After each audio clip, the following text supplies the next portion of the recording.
And welcome back to the Salt Lake City Sports Complex, period 2. And it kind of follows the same storyline that we saw last night. A lot of physicality, a lot of physical play in the first period. And Arizona with a lead 1-0 after the first 20. I got to say, though, that both teams, the Utes and in Arizona, it's actually a good game. I mean, the shots are obviously in favor of Arizona as well as the score, but there's up and down play, and it's fast paced. It's for all of you hockey fans out there, apologize that you're probably looking at this as a recording. We're just having network problems. We just can't seem to get a signal to get us out of the building so you can watch at home live. The second period action here, ice just Zamboni. I think we're just waiting for it to freeze over. So kind of rough when the puck sticks to wet ice. Yeah, you can see you can have a really good. It's almost as if you were curling, and all of a sudden, bam! It just stops. Hits the water, and it just immediately stops when it hits the water. So. Well, 200 by 100 the rink size here, so a lot of ice to cover if you're the Zamboni, and maybe 18 minutes not enough to do that. But they must have a pretty good system here because you can't see the actual lines underneath the ice where the ammonia goes through. There are some rinks where you can see they put them a meter by meter by meter, and they hope the in-between freezes. These must be pretty tightly packed. Again, this was a facility that was pulled together for the Olympics, and as one of the practice training areas, and I even think they had some of the early rounds in women's hockey, and as well as some of the figure skating going on in this area. So might get the Olympics back. That is in the discussion where we don't. I mean, I don't personally know anyone that's a member of the USOC or the Salt Lake Olympic Committee, so I won't speculate on when that bid will come in. But we're really just waiting for the ice to freeze. Referees kicking around the puck down on the north end of the arena. But yeah, Jay, you mentioned the official practice facility for the 2002 Olympics for ice hockey here, and of course the East Rink just on the other side of those stands over there, and kind of a lot of facilities. We saw a lot of Olympic markings on the rink up in Park City when we were up there about 2 weeks ago. Yep, and there were several rinks that were put in. Of course, the Kearns Ice Center. We've talked about that on a prior broadcast. That is just a phenomenal facility to go visit. And if you ever come to Salt Lake City and you're here visiting the area to take in a hockey game Saturday afternoon, just go there and just walk in and see. It's a massive building with the full ice Olympic oval, not the short track but the long track, and it's so big that there are literally 2 ice hockey rinks inside the oval. Well, home of the World Cup for speed skating this year, as well as the U.S. Olympic trials, the Utah Olympic Oval out in Kearns, Utah. So a lot of Olympic heritage here. We mentioned the Utah football game that just ended. The Olympic torch from the 2002 Olympics, located just south of the University of Utah Rice-Eccles Stadium scoreboard. You could go in, visit the park, see some of the ceremonies that was part of the 2002 Olympics. Of course, the now known as the Maverick Center, host to the Olympic hockey tournament, just located in West Valley. What's now known as Vivint Smart Home Arena, home to the short track and to the figure skating events. Yeah, that's a beautiful facility. When you go to the ECHL games with the Utah Grizzlies, I would like to see them like in some arenas where they put a curtain off and they take the whole upper ring away. It just makes for a nicer ambiance when you because it's 10,000 people can be in that arena, and they draw anywhere between 3,000 to 6,000 fans. I think the largest attendance there has been 7,000. And it's really nice to see it when it's full, when they take the top ring off, the upper deck. Yeah, absolutely. Another great venue, of course. We were over in Park City 2 weeks ago. I guess right now the officials are having some word with the Zamboni drivers, I guess. Or at least trying to get the squeegee out, yeah. So that's what we're waiting on. But yeah, I mean, Park City hosted the 2002 Alpine events, snowboarding events, and I believe it was at the biathlon. Yeah, and then out if you there. go up to Soldier Hollow. Yeah, and then up in Orem, where they have, there's a lot of water out there. Looks like a swimming pool down there. Well, at that rate, I mean, Kelly Slater just built a inland facility where you could go surfing, and right now the Salt Lake City Sports Complex might be able to rival that. Hey, speaking of that, have you seen Kelly Slater's actual imitation wave? I have, yeah. That's absolutely incredible. A perfect wave, perfect curl, perfect water. It is a surfer's paradise, and there's sort of an order of friends that can use that facility of his, and eventually they're going to try and build other ones. But it's just amazing to see that big, huge wall move hydraulically and push that water into a perfect 6-foot curl. A lot of science went into that, a lot of engineering using a hydrofoil, and then also an elongated train system to get those waves to happen, and a good way, especially if you're trying to work on your performance type surfing. But this is kind of a fun event, fun complex here. A lot of course, the City Leagues happen here. You're watching ACHA. This was also home to the Division II ACHA Championship just, I believe it was 3-4 years ago when that occurred. Yeah, and that was a great event. I tell you, we've got so many compliments from the teams that came here, how professionally run it was, how well it came across, and just the area. There were people from all over the nation, Florida, coming up to these beautiful Wasatch Mountains in the valley. It is a stunning place this time, and even at Rice Eccles today, the football game with the clear sky and Rice Eccles, and showing that to the east there's those beautiful snow-capped mountains. Well, is that normally warm? You saw the refs in the game. They were wearing short sleeves, which is really unheard of in Salt Lake City. Face-off win here for the Utes. David Barnes goes. He just chips this one in on a hopefully frozen ice rink. We'll see. I doubt the referees would start it with a bunch of water on it. Play goes in the half boards here. Petrie and Meany go in. Puck corralled by Armstrong goes the other way. The puck, and Arizona has iced the puck.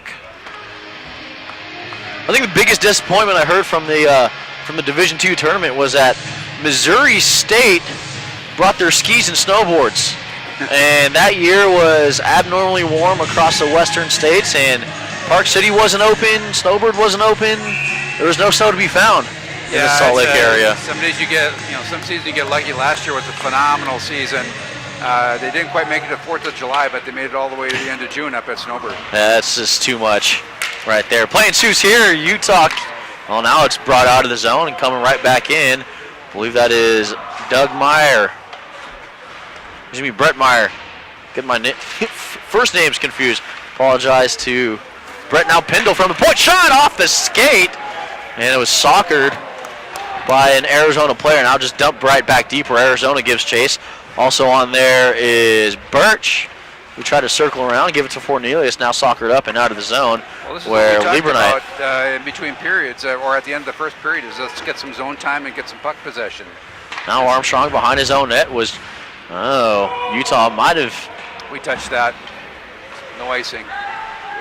Well, Fornelius wide open here. Stretch pass for Fornelius. It does get through a stick. He slowed it up enough for Zelmer to go back and play. And chopped down there by Chow. Now behind the Arizona net. Play goes. Angled off the glass where Cale just plays it right back and into the stick of Osment. Wildcats go the other way, hoping to create their first offensive possession of this period. Shot here and just gloved by Casper, where play is halted after the first minute 40 has surpassed.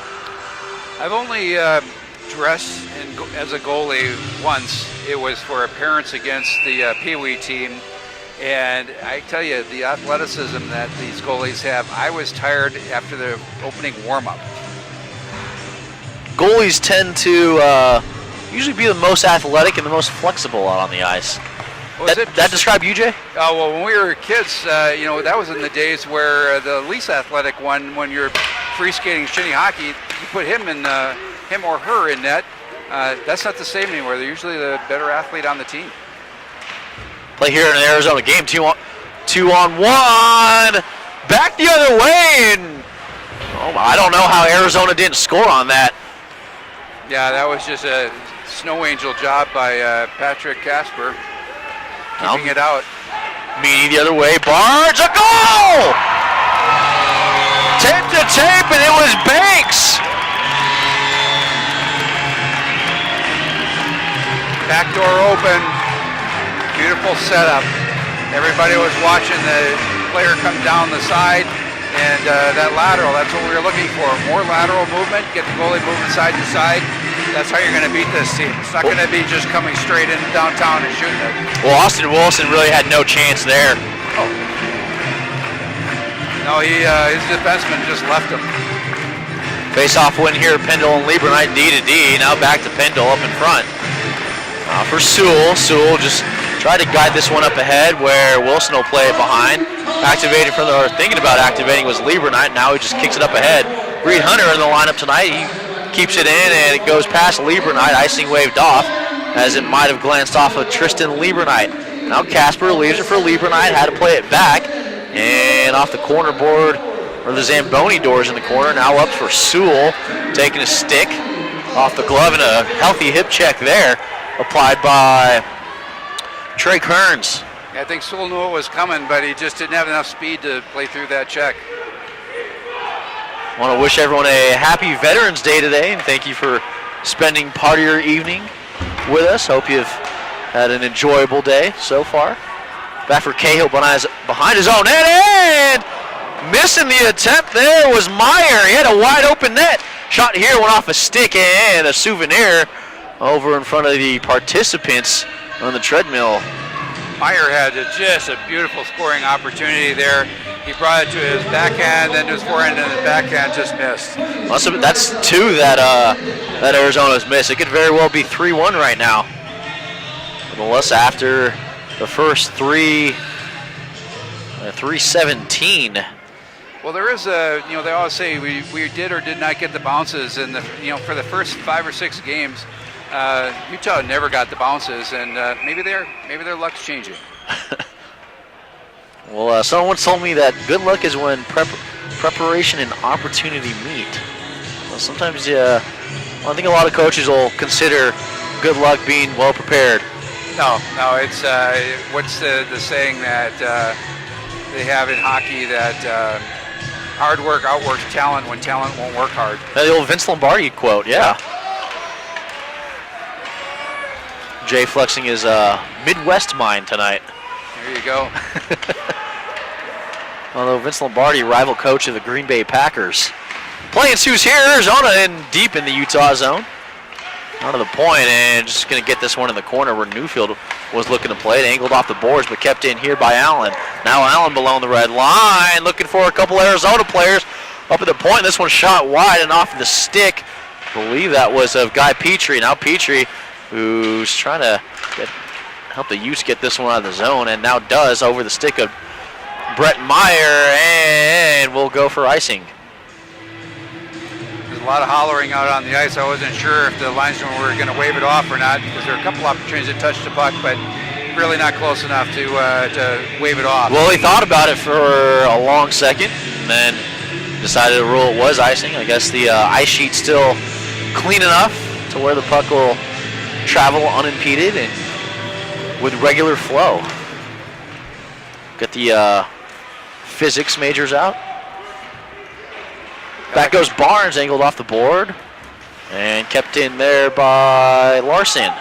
Now Larson just gets it deep below the red line, switches the play up ahead for Plumoff in front, and Casper covers up with 15:36 left. Yeah, Casper's seeing the puck pretty well. He's not getting screened too badly on most plays, and giving him an opportunity to keep the rebound from coming back out. So Fornelius and Plumoff, the centers doing battle here. See who wins the face-off. Well, it's not going to be Plumoff. It's not going to be Fornelius, though. He gets kicked out. Face-off win here for Arizona. Now just cleared out of the slot area and trying to get up is Gossers. This was just returned right to Casper, where Cahill goes back and plays the puck. Off the skate of an Arizona player. Up ahead, kept in by Wildcats. Out in front still, stick tied in! I'm guessing he just missed the net there because it was wide open.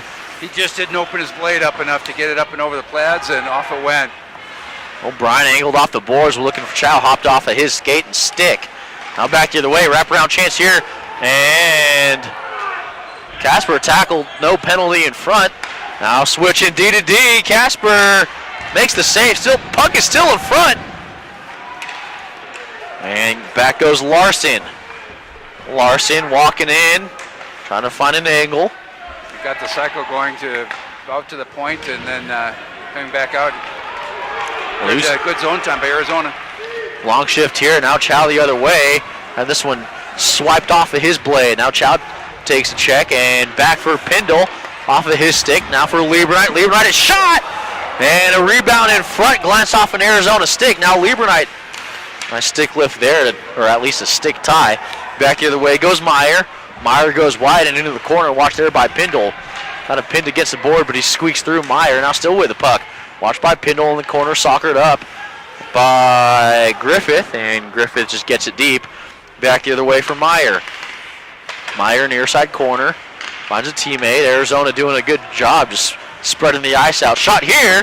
And might have been tipped wide. Probably a pad save by Casper as well, as Casper looks winded down the other end. Oh, Meyer, play back the other way, up ahead for Dungy, chopped off of his stick, and now goes Griffith. Sidesteps through, and in front, and in the middle of that is Dungy, as he takes a couple of gloves to the face. Well, it looks like they're going to take a few players here for this. Well, Banks Banks has got at least going off.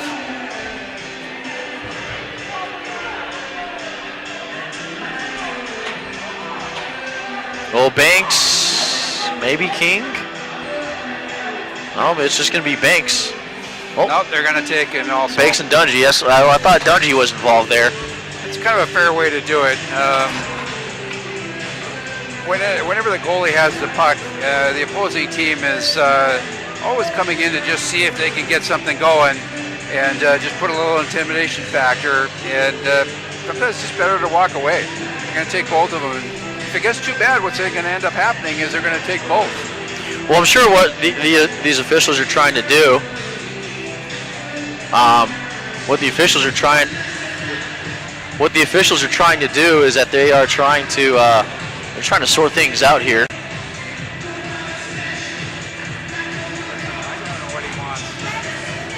And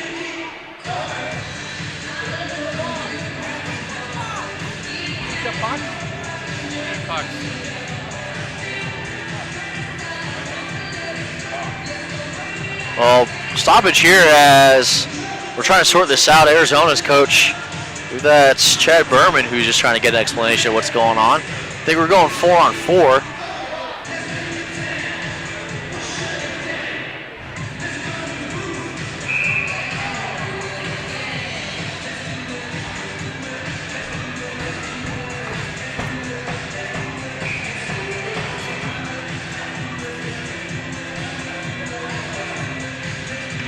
Getting kicked out of the circle there is Tyler Griffith after the penalties. Coincidental minors. Clock's not running right now. Face-off winning here for Arizona. Still in here, Griffith, and trying to find, still out in front, going back the other way. Now goes Meyer. He was trying to hustle so they can make this a 3-on-2. Getting back, just 3-on-3 hockey right now. Shot goes in the skates of Zelmer and picked off by Meany. Meany tries to keep it in. Just given away to an Arizona defender who was coming out. Had Petrie that was open on the other point. Now back goes the other way is Osmond. Osmond into the corner. And a collision there. Meyer just sticking his chest into the pads of Griffith.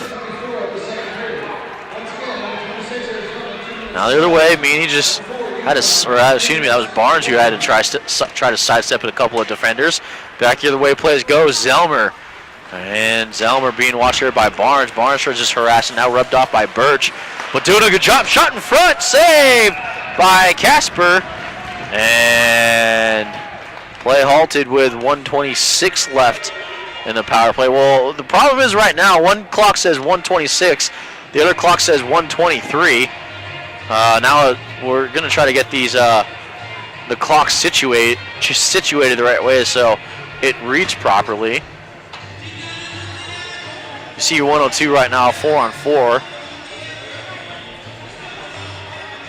Trying to get the correct time. I believe 102 the correct time, and we're going 4-on-4 for the next 62 seconds.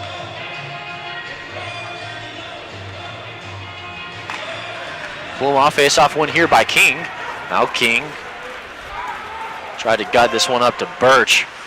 Now Birch puts on the brakes back the other way and rubbed off by an Arizona defender where they're going to have to dig this one out of the corner, along the half boards at least. Now here King does it and just tries to, well, looks like he was stick handling his way. Had Lieberknight open at the point. Now play goes the other way. Lieberknight's going to have to hustle but get to his Larson on his own and rubbed off. And it didn't go in. A pad save by Casper as Birch goes in. There's going to be a penalty here, and it's going to be Colby Birch going to the box for 2.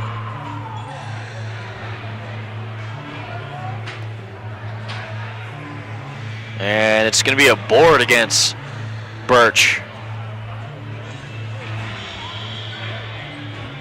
So 4-on-3 for the next 31 seconds, and then it'll be a 5-on-4 power play that ensues.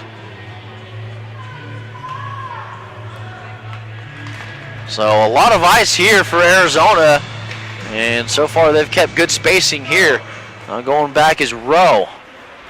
Rowe goes back now, trying to generate some speed going in. Rowe takes this one deep as there's plenty of space in the offensive zone now. Now for Olsen back to, I believe that's Stahluth. And a goal, a power play goal for Arizona will make it 2-1.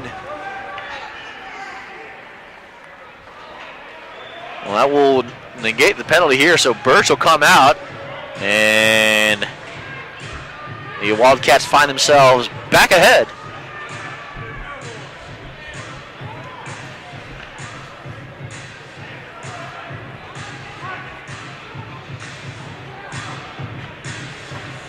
So a lot of ice that was available for Arizona to use. 4-on-3 power play, and the Wildcats use it to their advantage. They'll reset do this with 8 seconds left on the Quincy-Dome Miners. Face-off goes to the Utes as Barnes just guides this one up. Now back, Alex King, watched by 3 Wildcats, and we're back to 5-on-5 hockey. Now Cahill, or excuse me, that wasn't Cahill, that was Griffith for Arizona. Back the other way, play goes and out of the zone, but playing that up ahead is Osment. Now Zelmer. Now Barnes gets it, and he's going to look for an opportunity the other way, and rubbed off there by, I believe that's Dungy, who applied the hit. Utes on a change here, long change in the second period with 11 minutes to go in this middle frame. Put on the brakes and going the other way. Zelmer does get this one out where Pindle had this one glance off of his stick. Now skates back, where he's going to give this to Lieberknight. Now back to Pindle. D to D we go, and well, I believe that pass was intended for Hunter, but he wasn't looking for it. Hopped off the stick here of Dungy, and in the corner play goes as Lieberknight. I'll just try to send this around for Pindle, who, well, he's trying to backhand it up to Bridges, and it didn't work out that way. Stuck on the boards, the dasher board. And Casper will just hold this one up as he's seen enough. Give his mates a time to change. Shots in favor of Arizona, 25-9.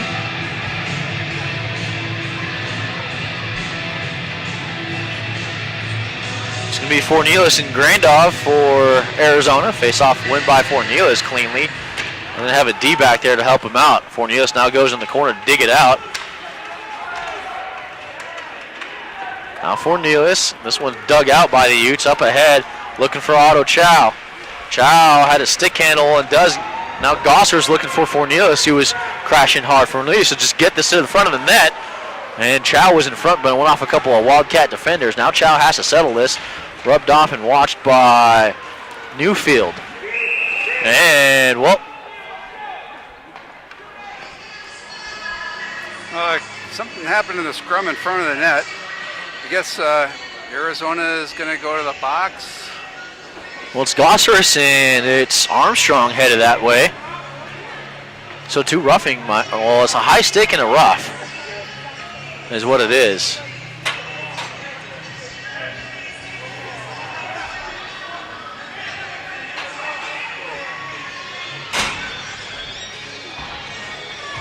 Well, both of them will have much shame. 2 minutes, 4-on-4. Gossaris and Armstrong sent to detention for 2 minutes. That's what you get for some extracurricular activities. Yeah, I'm sure some people watch this game and they wonder if there are any rules, but there actually are for player safety, and stick infractions are really something that they frown upon. Well, Barnes here goes went high and wide of the net. Now back the other way goes Larson. Larson took a couple of Utes trying to rub him off. Now back the other, well, back at the blue line was Rowe. Sent up ahead with Larson. Watch there, believe that's by Barnes. Yep, it was. Larson and Barnes now below Barnes' net. Now Birch plays this, almost lost an edge there. And Rowe now up ahead for Plumoff. Found the stick of Meyer. Back the other way as it's 4-on-4 hockey. Now Meyer puts on the brakes. He might have stepped on the puck a little bit there. Now Birch the other way. Being harassed there. Was trying to find a teammate, but the rest of his line was on a change. Well, Birch goes Plumoff. Takes it, just tries to settle it. Now guides it up and glove down here by Larson. Now Pindle goes back. Takes the puck, and he's going to go the full 200 to get an opportunity for the Utes, who are down by a goal with 8:45 left in this second period. Up ahead for Liebernight. Chopped off the stick of Pindle, and right in front of us now goes King. King fanned on the shot of this. The puck, the shot here went high. Good snapshot by King. Back the other way plays goes as that's Griffith. Griffith with good speed. And evaded a check there, but didn't evade the stick check by Alex King. Now up and over, and look out Casper, and we're going to have a hand pass.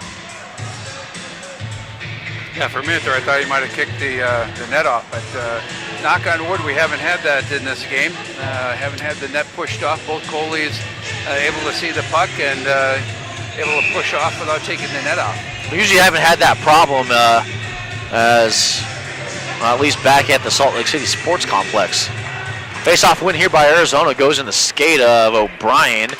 And now Liebernight will play this one in the corner. Back to his line mate O'Brien. Now up ahead for King. King was lined up there and maybe got his stick high a little bit. Now Liebernight's going to have to chase this behind his own net, as going off for repairs is Dine. Now off of O'Brien's stick, was a little bit behind. Both players out. Meany, oh, we're going to have a penalty here. Gossaris is on the ice, and I believe that was a motion to get him off Olsen. Yeah, I mean, if I'm reading the ref's mouth right, he wants him off. Yeah, I think that was an intent to injure. That was not a hockey play.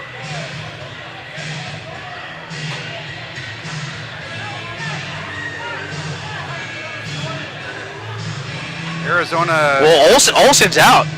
Yep. He's just laughing at the referee.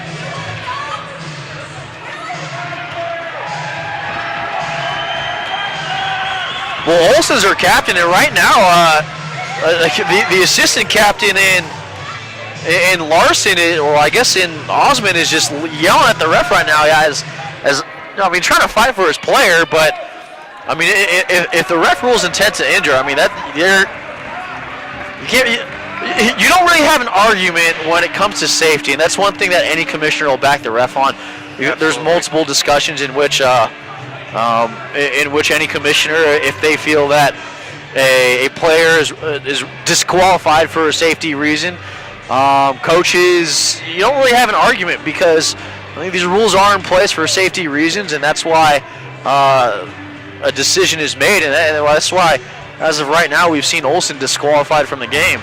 I'm not exactly sure, but I think what happened is he might have had the butt end of his stick out, and when he brought it up, I think he caught him up under the chin, and stick has to be in control. It's the butt end of the stick is just as dangerous as the blade, and you can't make an aggressive move like that into somebody's chin with the end of your stick out. Well, we're still getting this sorted out, and right now, head coach Chad Berman really not happy, trying to explain angles and what he saw, and well, I mean the ones that matter are the ones wearing the orange armbands right now. So. Well, once the explanation goes, well, it's a 5-minute major assessed to Olson. We're trying to see who's gonna be sitting in the box. And Larson's still arguing. He's still not over it. You gotta be careful too. You don't want to take a misconduct penalty. Trying to plead your case and stick up for your player. Face-off win here for the Utes, and it goes to Petrie. Gossers is on the bench right now, getting repaired on. Now Petrie at the point. Now for Barnes was looking for Meany, and it was a little bit behind him, so he had trouble getting to it. Now he gets it. Now Petrie back for Meany, up at the circle. And Petrie went off a stick of a Arizona player and grained off. The Arizona power or penalty kill is doing a good job collapsing down. They spread out, and as soon as on the perimeter, and watch them collapse down onto the goal. Doing a good job of helping their goalie out. This one hopped over the stick of Meany, and it's going to give Arizona a chance to actually get aggressive and just clear the puck out. And look out into the Utah bench. Yep. Well, that would be in the NHL, that would have been another penalty for delay a game. Well, not quite at that area. Of course, like the glass here, not quite to the standards of an NHL glass or what you would see over at the Maverick Center or perhaps Gila River Arena down in Phoenix. Yes. Or Gila River. I'm not sure what it is. Yeah. T-Mobile Arena. We'll go that way. We'll split the difference. Well, when you go down, when the team goes down to Arizona, they play out of an absolutely beautiful facility down there in Tucson. Well, someone threw a chuck-a-puck on here. That's the little kids there playing alongside the. It's one thing that if you live in this state, you got to get used to is that every venue is a child care center. Doesn't matter if it's a white linen tablecloth place or what. Parents just let their kids run. Well, just trying to keep the kids entertained, and a shot here just floats wide of the net now. Utah back. There's Birch up there. Now going to find Meyer at the point. Meyer couldn't control this, and it goes out of the zone. Yeah, it's like those.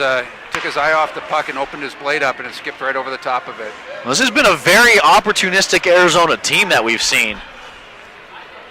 Yeah, they've been able to manage with this penalty kill to keep the Utes off bay, and another errant pass. Well, you got to push it if you're Utah here. You got a 5-minute power play, and you can score as much as you want. Good blocker save there by Wilson. It's now for Nelius. Now for, I believe that was Jensen. Now shot in front, went off the skate of Fornelius in front, and this one goes out of the zone where Meyer is going to have to go back. Being watched there, dying, kind of a speed skating opportunity there for both those skaters. Now Lieberknight will go back here with about 3 minutes left on the extended power play. And again, I know that Utah's had their trouble winning D1 games, but you can tell by the skating ability of the Utes. They certainly belong in D1 the way they're a quick team. They're very fast. Well, Petrie is rubbed off there and in the boards, just guided by Armstrong. Now back out of the zone, and Utah couldn't touch up as they would have been called for too many. On the change, now Barnes behind his own net with 2:50 left. They've got the entire Arizona team up in the zone. That's just interesting. They see something or they know something that the Utes can't figure out. Second night in a row. Now King for Banks in the corner. It was lined up there, but holding up and off was Newfield. Now just killing time there is Newfield for Arizona.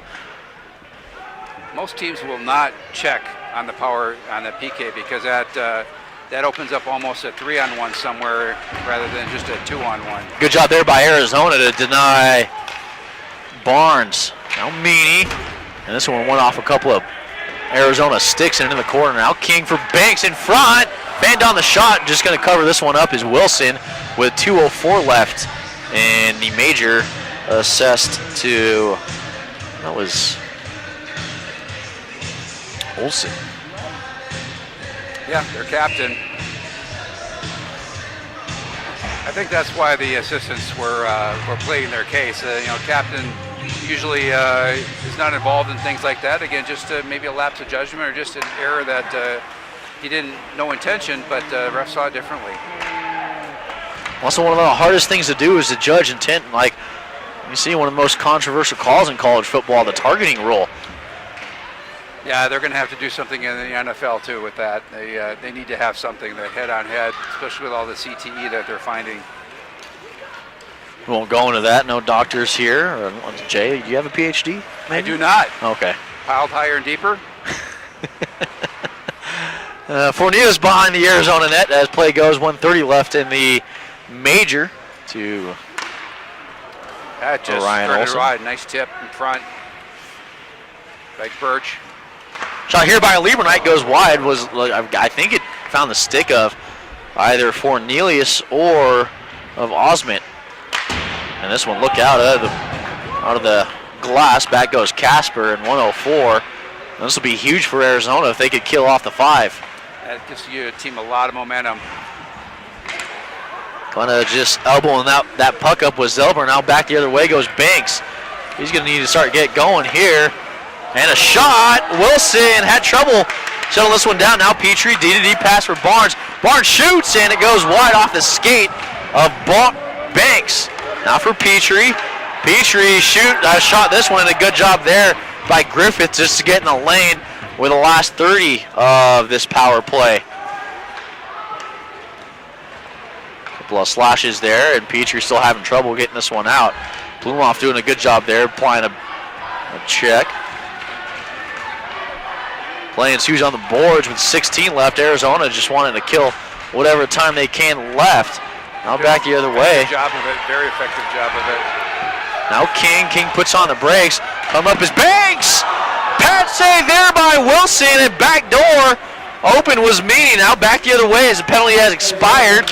Back for Plumoff. Plumoff just sends this one off the boards and running around the boards as Banks, who's kind of on the back end of a shift. Knife down here and played by Rowe. Rowe circles back at neutral ice now for Newfield. Newfield will get this one in. And Casper's going to play this just right back into the corner. Now goes King. King looking for a stretch pass, and the Utes have iced the puck. Very late whistle on that. I actually thought he had it. I saw it as offside. I'm not sure with the linesman literally on the line. Couldn't see that. I saw it. Well, no, I mean, you were right. It's offsides, or I don't know. Intentional offsides. That's what they're going to call. When that stretch pass doesn't work, get an intentional offside. Yep. If it's intentional, it should be in the Utah zone. I'm not sure what happened here. There we go. Might get some clarification out of the in between. Now there's Arizona with it, and that's Dungy. Dungy had to pull off here. Now just sent right back and off of the skate of Grandoff, who's out in front.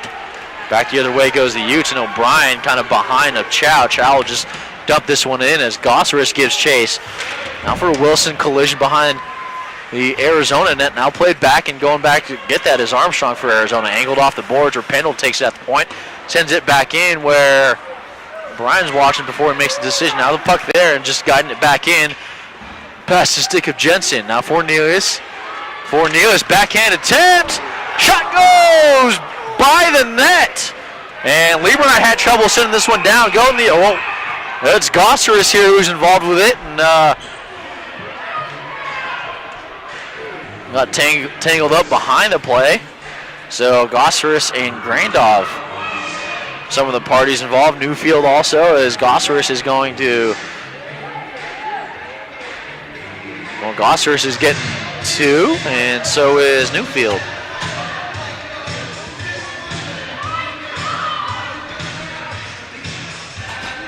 Well, it's getting a little emotional out there, and the players are going to have to start to discipline themselves, and the refs have to get a hold of this game. It's could be a little interesting in the third period if this keeps going on. Well, we've seen the chippiness like over more towards the back end of last night's game and into tonight's game. I don't think anyone's surprised by the physicality and the chippiness of what's going on. Yeah, it doesn't take too long for two teams to disagree with each other. We have one team who's trying to maintain their 14th ranking in the country and another team who's trying to end a 9-game skid against Division I teams. Face-off win for the Utes. And Barnes will play this. Gets rubbed off there. A good hip check there by Zelmer. Back the other way. Larson up ahead and an opportunity here for Arizona. And they score! 3-1. That was just a busted play. They had nobody back. Lieber Knight was way up in the neutral zone. No way for him to get back with a player skating that fast. Great goal there by Stahluth, who gets credit for the goal on the opportunity. Good job there. Or excuse me, I guess that was Larson on it. I thought I saw the one. I apologize for that. Very opportunistic goal, and Arizona took advantage of it. 4-on-4 play again. Arizona doing a good job just stretching out the ice and creating space and taking advantage. I mentioned it, Arizona very opportunistic. Now Jensen is trying to get up ahead. This Arizona team plays very in your face. That's a little bit of the old school clutching and grabbing. Now Larson here shot wide, maybe glanced off a Utah stick and off the blocker of Patrick Casper. Now goes Reese Jensen here and makes it through the trap. Jensen now kind of lost the handle on the puck. Still skating with it, and into the corner he goes. Now King, and just watching Zelmer. Zelmer decides to peel back. Use it and back to Zelmer as Zelmer trying to settle it down now. A little bit behind Stahluth. Now Pindle play goes in. Arizona onside, and Petrie the pass. Petrie looking for an option here. Plenty of space. Just couldn't slide that up like he wanted to. Now Pindle. For Fornelius on his way out there. Fornelius couldn't get over the pad of Wilson, but a great opportunity as 3-2 and 1. The shot goes wide as period 2 expires. Back and forth transitional hockey to end the second period, but it does find 3 goals, 2 of them scored by Arizona, and they find themselves out in front 3-1 after 40. Yeah, good opportunities by Arizona. Again, well coached, well disciplined. You can see them stay in their lanes. Very hustler. You can tell a lot of these kids played junior before, the way they come off the bench, the way they can attack the puck. Junior is a very, very competitive environment, and they hustle. Yeah, kind of a lot of stuff going on in the second period, the middle frame. We'll see how the last frame plays out for both teams here, and pause for a couple of 18 minutes. Be back with the third period after 40 minutes. 3-1 Arizona.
Les Goodwin.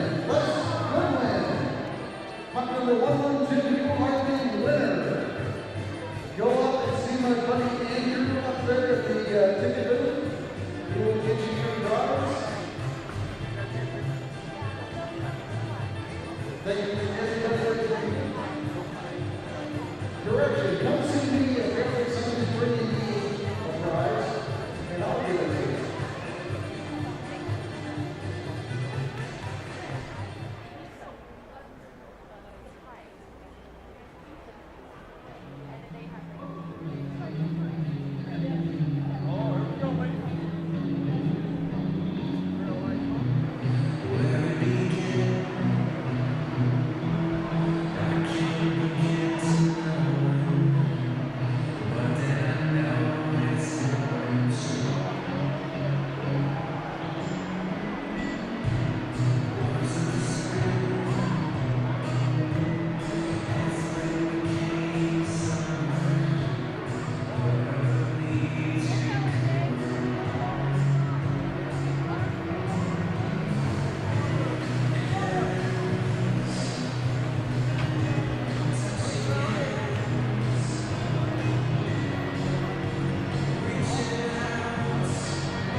Back here at the Salt Lake City Sports Complex. Welcome you back. Have a very happy Veterans Day to everyone, and glad you spent part of it with us. And currently the score is 3-1 in favor of the Arizona Wildcats, the 14th ranked team in Division I ACHA. And 31 seconds carrying over on coincidental minors going into the second period.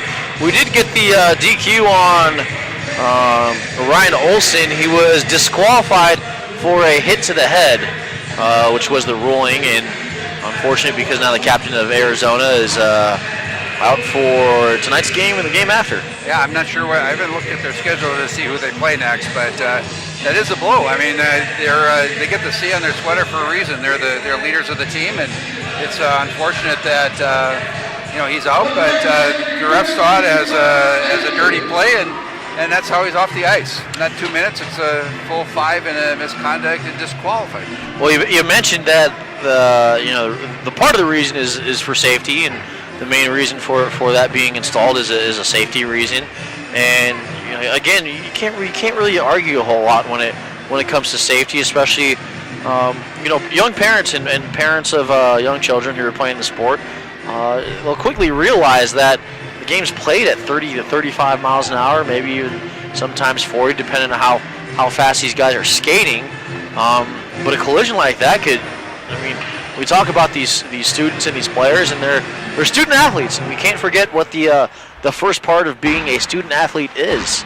No, it's and every year you hear about an unfortunate instance in the game where somebody is really paralyzed for life, and there's been in the past 10 years there's have to be at least half a dozen deaths throughout hockey by just weird coincidences, things that happen because the acceleration, the speed, the boards are hard, the ice is hard.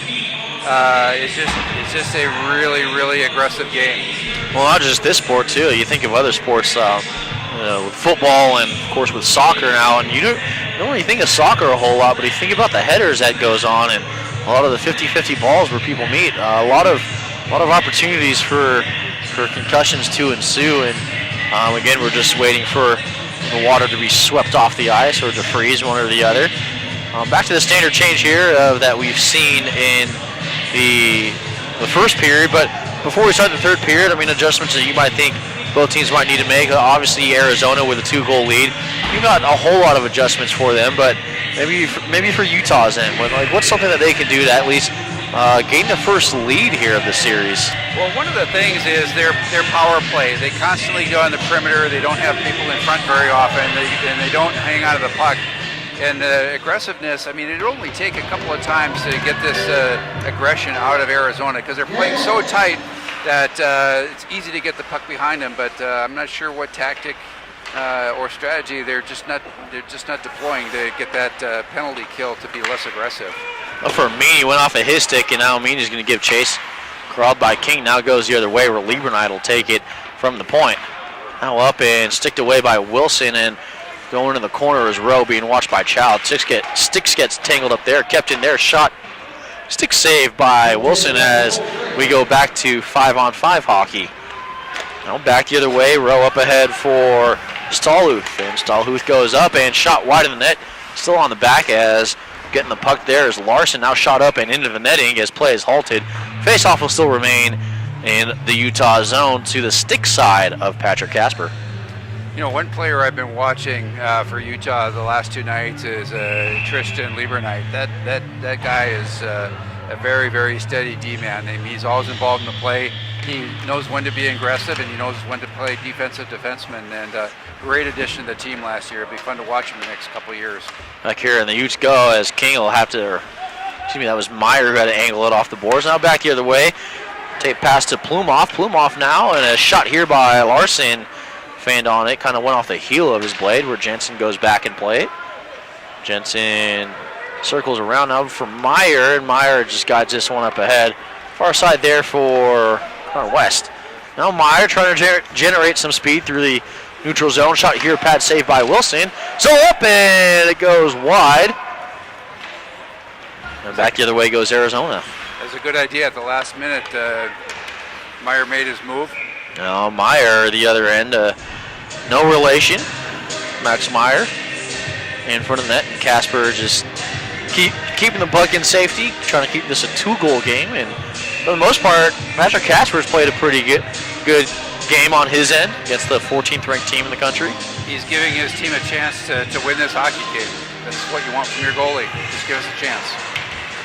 Well, Lieberknight here, and good job there by Pindle just to guide this away from the slot just right outside the crease. Now Fornelius, who had a good breakaway opportunity to end the second period. Now up, Wilson will just float this one, and it almost hopped over the glass. Now back the other way, Pindle goes, and Arizona has iced the puck. For a minute there, I thought that was going to come up into the broadcast booth. It just caught the top of the glass, but it was aimed right at us, Bob. Yeah.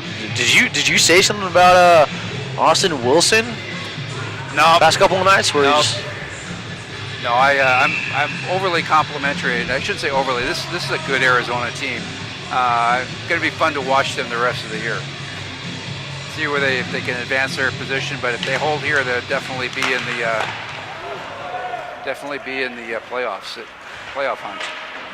Playoffs, of course, Columbus, Ohio, Nationwide Arena, part of the practice center of the Columbus Blue Jackets and the home ice for the Columbus Blue Jackets. Casper will play this behind his own net, and going back, fanning on a couple attempts there was Newfield. The play still over in the corner. Undertaking it is Meyer up ahead, and Fornelius trying to get this into safety. Tries to circle back and does. Now just trying to stick handle away and weaves through a couple of Wildcats. Now up ahead for Otto Chow on Fornelius. Fornelius rubbed into by a couple of Wildcat defenders, and a shot that goes off the blocker of Austin Wilson. Shot from the point. Pad save there by Wilson again. And into the boards. Healthy collision here and cleared out where Petrie all by himself will get it. Now for Meany to the circle, and stick save there by Wilson. Banks had this one knifed off of his stick. Going back is Petrie. He's going to, as icing is waved off, Petrie with speed. Kind of slowed up a little bit. Now that was Barnes going back the other way. Now was looking for Meany up in front, and Banks kind of had his leg swiped a little bit. Meany gets this one deep and takes a late hit there over by the boards. Up and over, and there's a souvenir for a couple of fans. Yeah. Nice catch by that fan. He's going to throw it back. Oh, wow. Well, that's a... Might be an Arizona player or a fan. I'm not sure, but I saw Utah. You get to keep those souvenirs. Just remember, if it doesn't have money, you can keep this as souvenir. Well, yeah, I mean, you don't get anything back for throwing the puck back on the ice. You know, some events, if you return the puck, you might get something for it, or show them a foul ball, show them a puck that you get. Yeah, you have to wonder how many footballs they go through in a pro football game. I believe the standard for a pro football game, they have to have 13 balls ready to use in any game. I don't know what the official tally is for balls used in a game. Do you know the average lifespan of a pitch in Major League Baseball, or the average lifespan of a Major League Baseball is only 7 pitches? Yeah, they get scruffed up and a goal here, and it's Stahluth who beats Casper on a breakaway goal, increases the lead to 4-1. Yeah, he just froze Patrick. Patrick didn't have a chance. As soon as he went down and froze, he was dead to rights for that short side. So Arizona's aggressiveness pays off for them as they increase their lead to 4-1. All right, let's see if we can answer here. We've got 16 left on the clock, third period.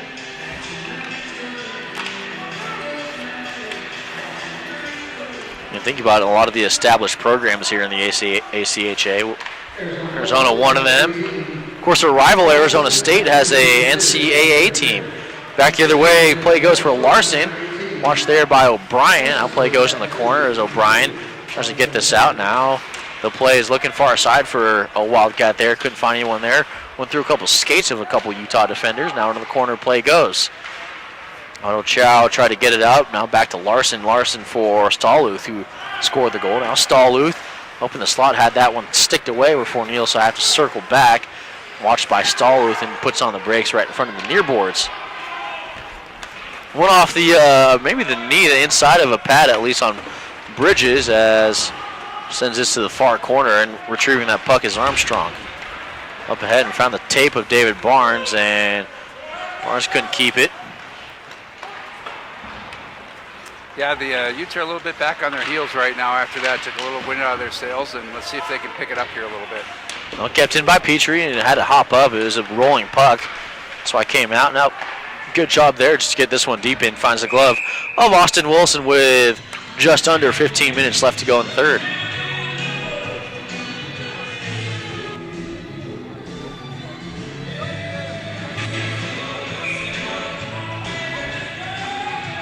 Gonna have a face-off here taken by King. There we go, just making sure everyone's back in their proper position before we drop the puck. Face-off win here by King. Dropped by Petrie, goes wide. A couple of deflections on that one that almost made it into the corner. Well, Alex King here pushing the point here up and trying to glove it down was Banks. He had it slip through, so he was trying to pin it between him and his arm and his body. Now Petrie in the corner right in front of the Zamboni's doors. Kind of swung off by Rowe.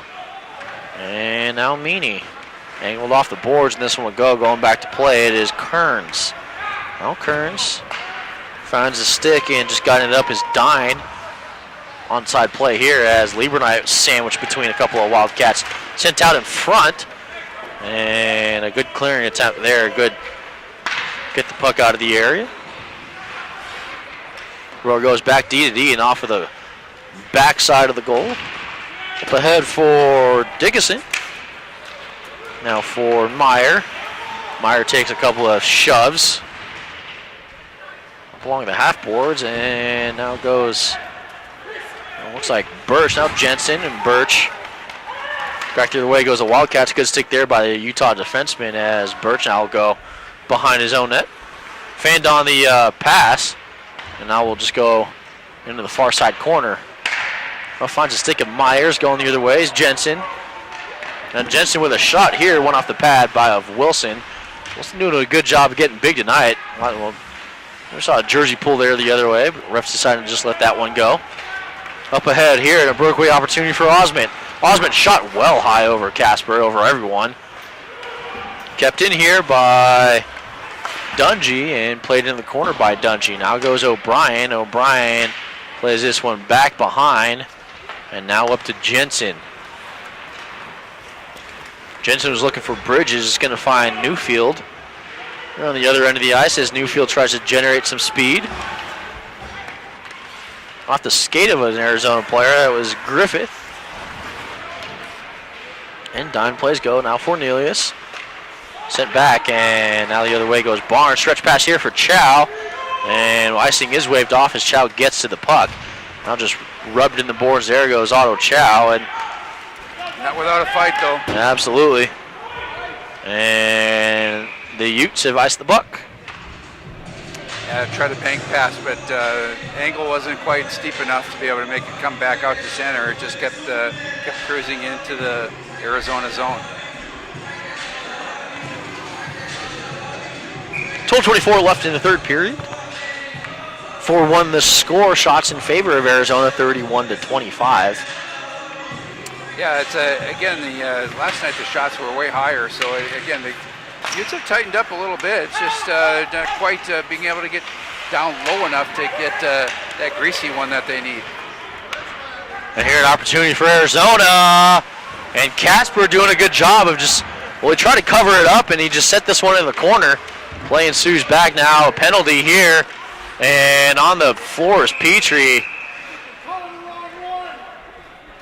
Yeah, he took that one up high. Again, up in the head area. We'll see what they're going to call here.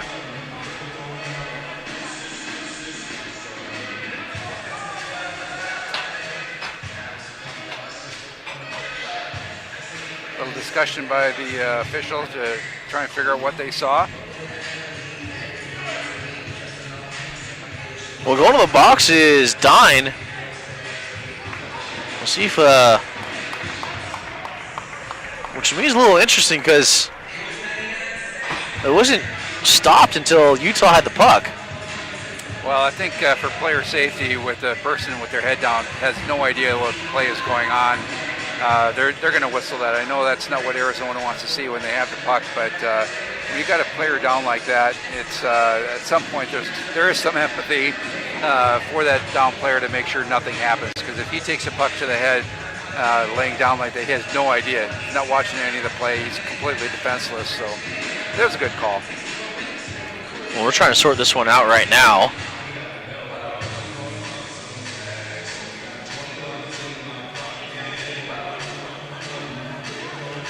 Grandove again is pleading his case that another headshot. And it's like, no, head snapping back. Probably trying to say embellishment, but the way he went down and getting checked out on the bench, that was actually a hard impact. Well, the way Dine's reacting, it looks like he's being sent off. And Dine is going, well. It's the second player ejected, to the disagreement of the assistant captain. Grandove just thinks it's incredulous that this is going on. This is the second time he's tried to argue a case and lost. Well, Chad Berman now wants an explanation for losing his second player of the night on what's probably a head hit, so we're going to see what's going on. It's a 5-minute major again and a game misconduct, so the bigger story for Arizona on this win is that now they're going to have 2 players suspended for the next game.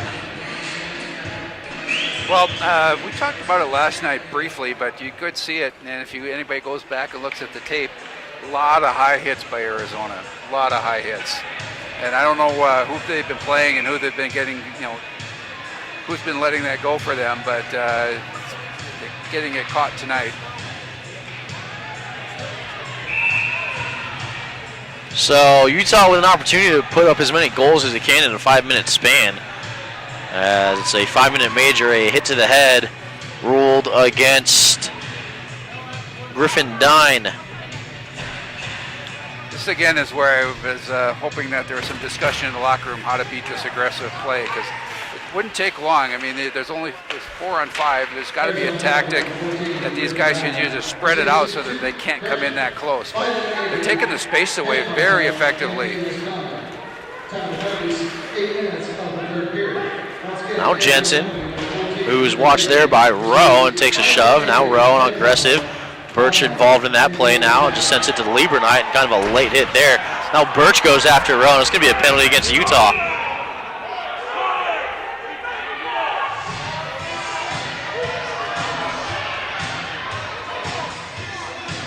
Well, if you're Utah, you can't afford that one, especially if you're trying to get back into this game.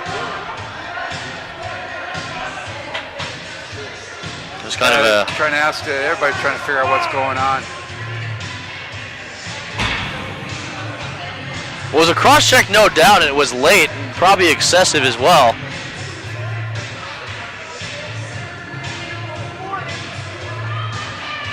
Well, a lot of discussion. Well, now they're pleading the case here. I mean, a cross-check is a cross-check. Just waiting to see what's going to come up on the board. I'm going to assume at least a 2. Yeah, not much discussion at the score table.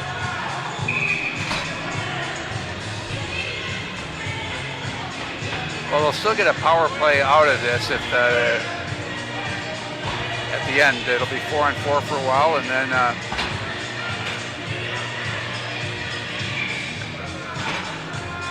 I think that was the other issue. They didn't have a guy in the box either, which they're required to.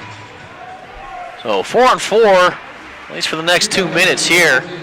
And now King, a lot of space here. Arizona got a goal the last time there was a 4 on 4 situation. Now want to go off the board for Zelmer, and with space Arizona goes. Now for Osmond. Open blade, wasn't his intent. Stallhuth had that one kind of glance off open blade as Jay so kindly let us know. In front, slap shot here, saved by Casper. Big rebound there, given up, but kind of a heavy shot. Yeah, that could have been a goal if it was 5 on 5, because they would have had somebody parked there to pick up that rebound. Now Barnes going the other way, puts on the brakes, and is going to send this one up for Meany. Meany knifes this one down, breakaway opportunity here. Shot, and was looking 5-hole on the goaltender Wilson. Now up ahead, Larson with speed. Evades a check here by Barnes. Shot, And it's still out in front after the save by Casper. Fanning on it was Kearns. Back the other way, and it's going to be a penalty as Barnes is just tackled. We'll see what it is. It's a hold, obviously, but it's kind of interesting, this crew. Normally when there's a penalty, the whistles get swallowed a little bit. I mean, it has to be really egregious. I know that there was a situation where the cross-check that Birch had, maybe you can call that late on the penalty, but it's unusual that you're going to call this many penalties during penalty. Well, I think at this point the refs are just trying to make sure that they're not trying to send anyone off. I mean, yeah, they're trying to keep this game under control because their tempers are out. Well, now Liebernay face-off one here. It's going to be a 4-on-3 for the next 41 seconds. Now Meyer. Shot here, went off a pad of a Arizona player. Good job there by Arizona just to stay in the lanes. Yeah, I'm very impressed with this penalty kill, whether it be 5-on-4 or 4-on-3. They just seem to have the angle set. Oh, and it went in! Fornelius tipped it in! What a relief for him. You can just see it on his expression. There had to be like less than an inch between the goalie and that far post on the near post, and it just went straight in. Well, to me, it looked like it was blade post and then net. Yep. So Utah does get a goal and cuts the deficit to 2 with 9:47 left in the third.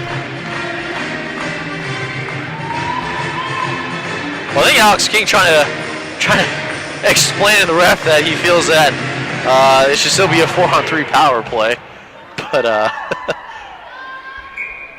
not the case. You're on the power play. Yeah, you were. That was a power play goal.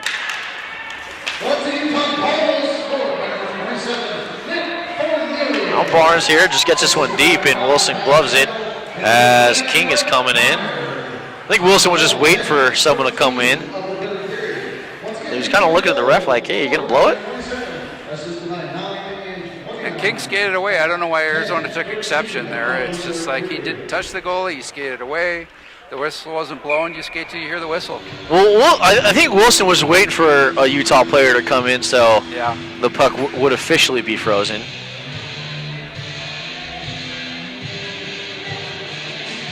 I'm trying to decide who's going to take the faceoff on Arizona. Well, the linesman kicked two Arizona players out of the faceoff. Yeah, that should have been a penalty and it'd be done.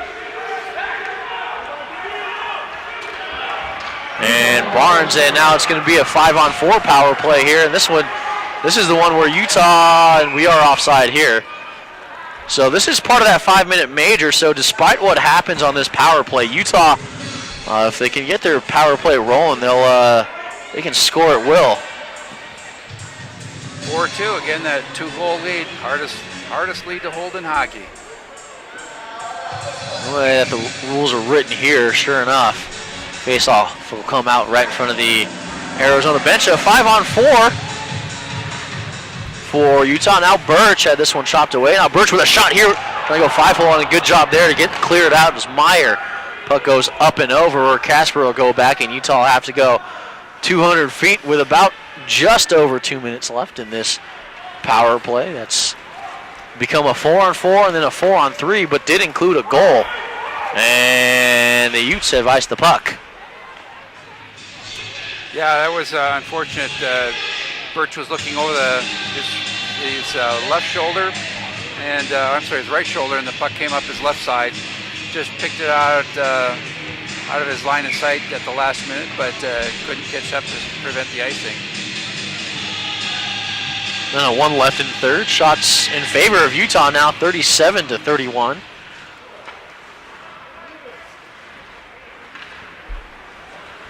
Face-off win here for Utah. Now a drop pass here for Liebernay into the neutral zone. Liebernay just sends this one towards the net area where Jensen will have to circle back and just try to get this, and it does go out. Get trapped up against the boards again, this aggressive power play. Here we go again. Off the stick here, Meyer. Good job, and Casper has just seen enough here, and Liebernay in front trying to shove Griffith off his Griffith was applying some pressure, and Casper, protector goalie. 90 seconds left on the disqualification, hit to the head to Griffin Dine. Yeah, he was in the box quite a few times last night, too. Face-off win by King, and Petrie will just send this around the boards, where picking it up is Tyler Pindle. Now Alex King, finds a skate of Connor Meany. Now King with possession, a rolling puck here. Barnes will shoot this one. Good kick save there by Austin Wilson. But the point now, Barnes in the slot here, and was looking for Meany, who was on the other side. Now up ahead and just lifted up, and as a player there in Osmond shoots and scores! 5-2 for Arizona, shorthanded.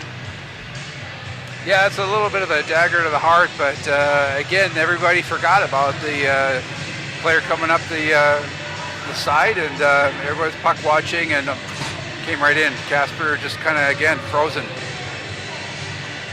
Came out aggressively to stop it, but nice shot, well-placed shot by Arizona. When you want to talk about workload for Patrick Casper, he's seen over 70 shots, almost 80 in the past 2 days. It's a lot of stops he's had to make. And again, it's that very aggressive PK by Arizona is working so effectively, and the Utes have yet to solve it after 2 nights. Causes a lot of counter-attack, so one of the things, too, you might see that in the future with a lot of other teams. Now Austin Wilson back for Nick Fornelius, leaves it for Lieberknight. Lieberknight just was looking for, hopefully, Birch, who was in the slot, and that'll go up and out as played as Casper with 30 seconds left in this Utah power play.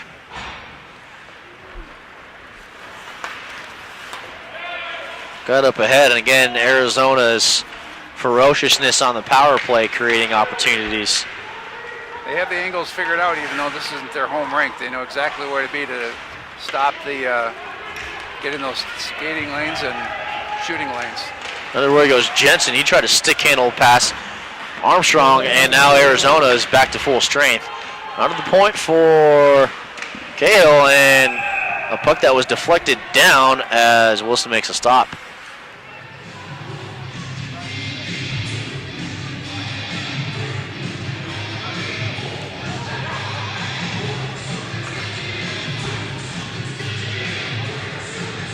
The linesman just trying to separate some players.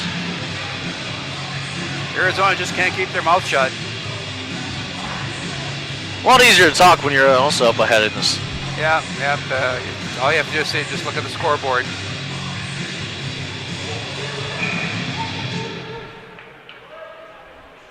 So face-off here in Arizona zone. Won by Arizona, played in the corner, and back goes Newfield. Around the boards we go as Pendle sent this up on net. A little bit wide, was looking for a Utah stick. Chow probably the closest party for the Utes there. Now right in front of the bench will plays go on a grouping of men. Trying to dig this one out, and the puck's still loose now. Just played back. We're set to Pendle, and Pendle wait for his team to get back on side. Slap shot here, and a blockered away by Austin Wilson. Got it up ahead. We're going back to play it. And checking is O'Brien, and we're going to have a penalty here. Bridges got caught up in front of the door, and coming over is Cameron Newfield. A little interference.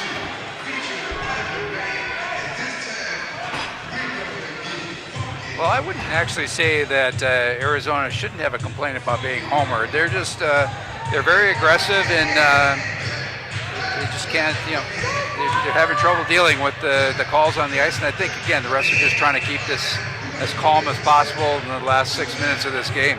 That is the downside to be aggressive. I know every coach wants to see an aggressive hockey team, but sometimes you can be too aggressive. Maybe that's where Arizona's at right now. And for Strable in front, and the puck it didn't go in. And here we go in front of net. Couple of shoves, couple of punches, couple of holds. No rear naked chokes yet. So Banks. I'm not sure, are they going to take anybody? Well, right now going is Grandoff Yep. and Maybe Banks. Banks. And they're still jawing at each other.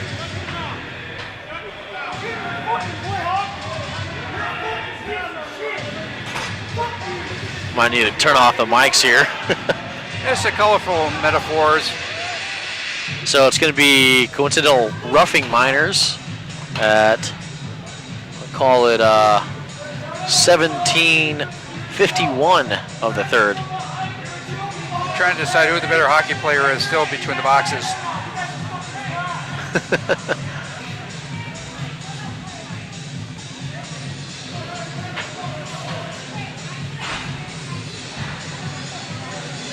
Yeah, Arizona, a lot of players wearing the plastic shield. There's actually sort of a It's kind of a hybrid between the half shield with the face mask. well, again, one of those unwritten rules is you don't wear the white face mask unless you're a really good player, and you don't wear the plastic unless you're a really good player. I mean, that's how it works. I mean, I don't know why, but that's how it works out in college hockey. That unless everybody's wearing a cage or everybody's wearing a plastic, it's only these certain players that are allowed. Just like in the opening of the NHL, there's maybe one or two players that can skate around without their helmet. Everybody else has to wear a helmet. It's sort of an honor code type of thing. But yeah, Arizona's got a few players that think they can wear the plastic.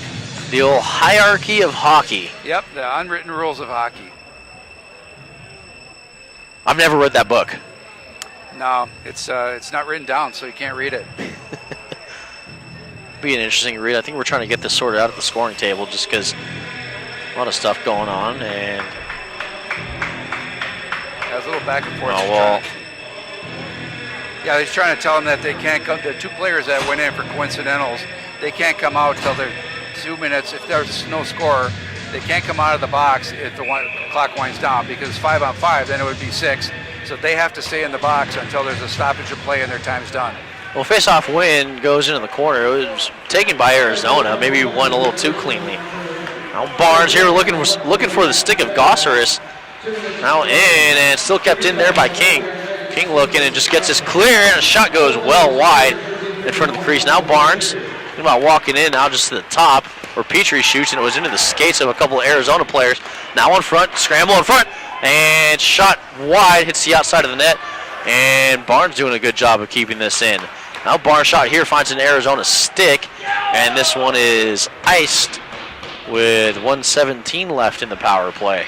That power play, even though they didn't score, was much better. They decided rather than taking these individual shots to play a team game and crowd the net and send it into those sticks and those skates and get that greasy one. I think that maybe one of the differences that we've seen as the games progress is a lot more team play, especially on the power play, instead of just trying to stick handle and cycle. But now here, Lieber Knight at the point, just tries to send this one in, was looking for the stick of Birch, who was camped out in front.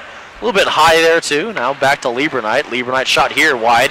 Fornielis coming over. Yeah, he was trying to sneak in there and pretend he wasn't camped out and wanted to make that cut. It's almost if a lacrosse player where you had that cut play, where you perimeter, and the diagonal shot across when the forward comes flying through and gets that angle shot.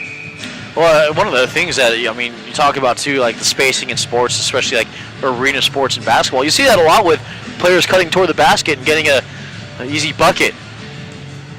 It's very effective if you can it's almost like a sneak attack where they think you're on the perimeter and all of a sudden you attack the paint. Kept in by Lieber Knight, now just sent around and hopped over the stick of Fornielis. He's usually going to try to settle this one down. Now up and over and out, and a collision applied to Birch by Griffith.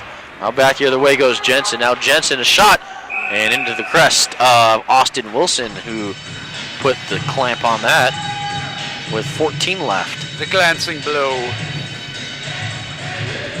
One of the things that goalies really don't like is seeing a puck in one trajectory, and on the way to the net, it changes. It's so hard because it's all about angles for the goalies and whether they're coming out making themselves large. And that's why, again, that greasy one, let it see if we can't have it float around a little bit between all those sticks and legs. Well, it's how Nick Fornielis scored the second goal for the Utes. deflection set up by getting to the front of the net. Now Lieberknight will just get this one D-to-D pass here from Meyer. He circled it around. Now gets it down deep. Now for Jensen. Jensen for Meyer. We're going to have to shoot this one here. What a net. No one was in front. Lieberknight activates from the point. Just sends it back. Finds a stick of Cornelius, and he was trying to get some good blade on it. Now sent wide across the mouth, angled back, and into the face-off circle here. Good stick there by Arizona. Now to clear it. Back either way goes a play. Meyer in a healthy collision here and took off one of the linesmen. Yeah, the linesmen, they anywhere near the protection. That's awful scary when those guys get bumped into. Last night they had to play, I can't remember which game I was watching, NHL game. They had to finish up with old school with only one referee, where the other referee had his hand broken. Oh, wow. As the puck came in and hit his hand, and he could not continue. One of the things, they, a violent sport for the officials too, and they try to do their best to make their presence unknown as possible. And Otto Chow is a heat-seeking missile here. Here's what we talked about, where the players are still in the box even though the 2 minutes are up because there's 5 people on the ice. Now here for Chow, for Gosseris. Gosseris had a stick tied. Back to the way, backhand goes wide, and Chow didn't know where it was. Gets up and had to skate quickly to it now. Back the other way, good job by Arizona to get this one off. Larson back the other way, sidesteps a couple defender and takes a Bridges stick back the other way. Now Casper just watches his glide by as we're under 3 minutes here left in this game. Although if Utah does get 3 in the next 2:40, we could go overtime here. This one knifed down here, Meany out in front, and Wilson just didn't want to take a chance and just sent this one out. Up ahead off of Petrie's stick as Petrie peels back and goes for a change. There's still some fight in the Utes. Even though those score on the scoreboard, they're still aggressively playing a very physical game. Now Barnes shoots into the skate here in front. Wilson makes a stop and a shove. Oh. Well, there's a down, hurt Arizona player. Not sure what happened. And it's going to be Barnes who's going off. Yeah, again, that was a little bit of aggression. There's some frustration on the point of Utah. They really want to get in the win column, and you can see what's happening. But they're taking 2 players, so again, if things really do get out of hand, the coaches, or not the coaches, but the referees will go to the bench and say, if this keeps up, I'm taking just 1. And you guys are gonna, you're gonna suffer for it because you don't know which one they're gonna take. There's a down Arizona player over there. I mean, it looks like he got whacked in the hand or something because, he came off, dropped the glove, and went immediately to the bench. Yeah, I think he might have gotten. I know the Utah trainers over there. Well, maybe a stick to the throat because that's the area that he's holding right now. Yeah, up in Canada, I'm not sure what age they have to wear the neck guards, but they do have to play with neck guards up in Canada for youth hockey. A couple of changes there, coincidental minors with about 2 minutes left here. Offside go the Utes.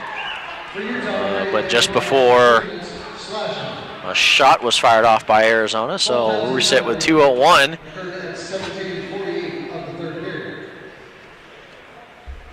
I'm not sure what the ref wanted. He's not resetting the clock, but short stoppage of play there. 2 minutes left in this hockey game. Face-off win here for Utah and 4-on-4 hockey. I'm sure you'll see a lot more aggressive play from Arizona. Now here, Meyer back the other way, just try to guide this one up ahead. Yeah, a little toe drag there, but kind of half-hearted toe drag, because he realized he had more space than he thought he did. Now Osmond the other way, watched there by Lieberknight. Now played up for Osmond again. Zelmer with it, watched by Pendle, and Zelmer circles back. Maybe looking for a lane. This one does come out. The Utes do a good job. Jensen there applying the pressure. And this one's just sent deep. Speed in is Larson as he gets by Lieberknight behind the Utah net. Yeah, I think Arizona's just trying to settle the game down now for the end of it. It's very gentlemanly-like of them to just kind of cruise around a little bit. They're just taking time off the clock, which is nice to see. Now Jensen the other way, have to battle through 4 Wildcats. This one's skied high, and Petrie will just drop this one, send this one on net. It goes off the skate of Jensen, and Jensen gains the zone. Tries to skate by defender and Kearns up ahead and turned aside by Wilson. Now O'Brien for Petrie, and Petrie does keep this one in out in front and went off the skate of Zellmer and into the corner. Up ahead in front of the Arizona bench, and Utah is going to have to reset with the last 30 going. Now Birch leaves it for Meany. Meany shoots it and scores! Birch had a nice tip. Beautiful tip. Well, like I said, there's still fight in the Utes. The Utes were warriors in this area, and the warrior spirit is still alive and well despite the score. So 5-3 the score, a 2-goal game with about 23 seconds left, 23-3 to be exact.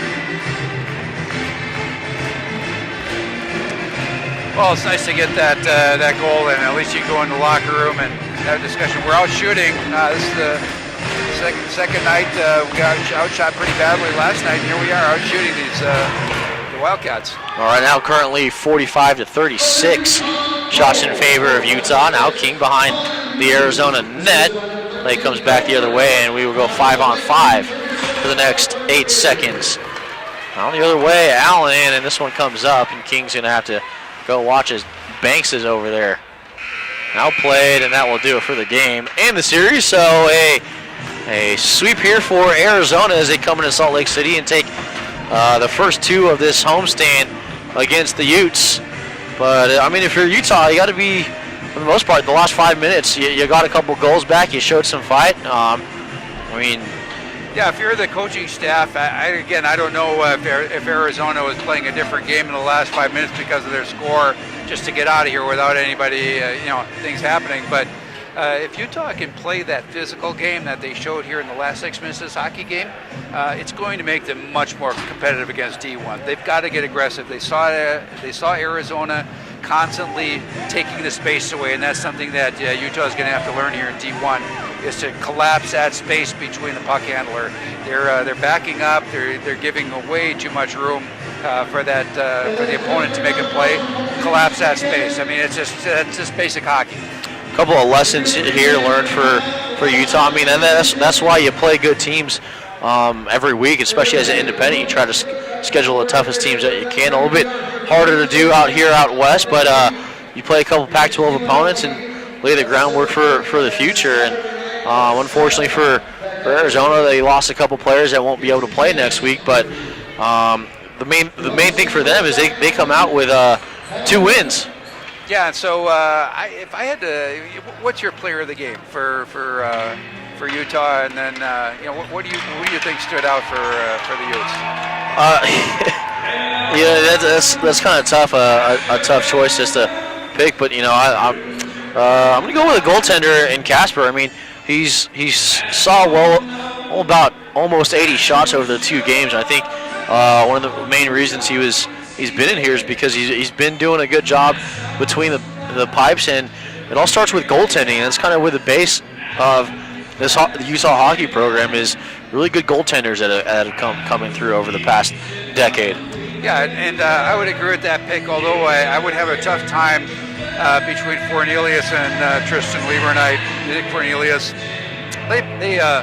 they really hustled. Actually, the entire team this last 6 minutes, I'd have to pat them all on the back for showing up and not giving up. They played a full 60 minutes here. I think that goes back to a lot of the senior leadership that's here. I know it's kind of the older leadership that's been part of those Division II championship teams and winning the Pac-8 and the Wasatch Cup. I know that they're used to winning, so a little bit of growing pains for them as they try to be that lead group to make the transition to Division I. But I think that's part of the reason why we see so much fight out of this Utah team and why they keep grinding and goals that keep coming up for them is because they do keep grinding despite what the score may be or what the situation may say. A lot of teams just may lay over and call it a day, call it a weekend, but as you mentioned, Jay, not this Utah team. They've done a really good job in being able to keep fighting and work hard every shift. Yeah, I like what I see. I'm sure the boys in the locker room wish they had more wins, but there's absolutely should be no disappointment on the where we are in the program, and it's a building block. And if you had to sit the lads down, they're going to be the alumni that comes back in a couple of years, or 4 or 5 years, to the championship team that the caliber that we're building here, and say, we laid the foundation. Those bricks you're skating on, those are ours. Yeah, and I mean, a lot of growth that this Utah team still needs to make, but I think a lot of good things that you've seen out of this game. For if you're a Utah hockey fan, I'm sure if you're Arizona too. I mean, obviously two quality wins against a Pac-12 opponent you got to be happy with, and you keep marching towards Columbus, Ohio, and the national tournament there. And right now they're in a good spot to get to that national tournament. Well, they really are. I mean, if you look at this, you've got Birch, you've got Jensen, you've got Lieberknight for 3 more years, you've got King for 3 more years, you've got Patrick for, and again, I think they're going 5 years now for eligibility, so if any of these guys get into a graduate program, they can come back. If you look at the youth on this team and the fight they have, I tell you, the next 4 years are going to be really, really fun to watch Utah hockey. I encourage everybody to come out and see this game. It's a high-tempo game. Cody West, I mean, these guys, this is a fun team. Yeah, and the fun continues on this 4-game homestand as UNLV comes into town next week. A Thursday night game, kind of a late start here, a 8:15 scheduled warm-up time, so we're expecting a face-off, a puck drop of about 8:50. So, I mean, they're not really an excuse not to show up, considering how late the game is, and considering that tomorrow, the next day is a Friday. So, we invite everyone for number one to come out to the game if that's possible, and watch the game from the Salt Lake City Sports Complex. But also, you can catch us. We'll be on about 8:50 for the puck drop against UNLV, and then Kansas State the following Saturday. Following Saturday, they get 1 day off on Friday, and they come back, and they played Canisius last year in New York when they went out to that showcase tournament, and they beat them. So opportunities here for Utah to end the Division I skid and find themselves in the winning column again. I'm sure. I mean, they played UNLV well in September, and also I believe that was October, just last month when they played. But also play another East Coast team. So I just want to thank everyone for number one, kind of putting up with the technical difficulties of the upload and the Utah football game, but number two, just sticking around and watching hockey. Thank you for taking time out of your night. Wish everyone a very happy Veterans Day for everyone here at Utah Hockey Game Day Live. For Jay Sewell, Boz Echevarri here, wishing everyone to have a good night.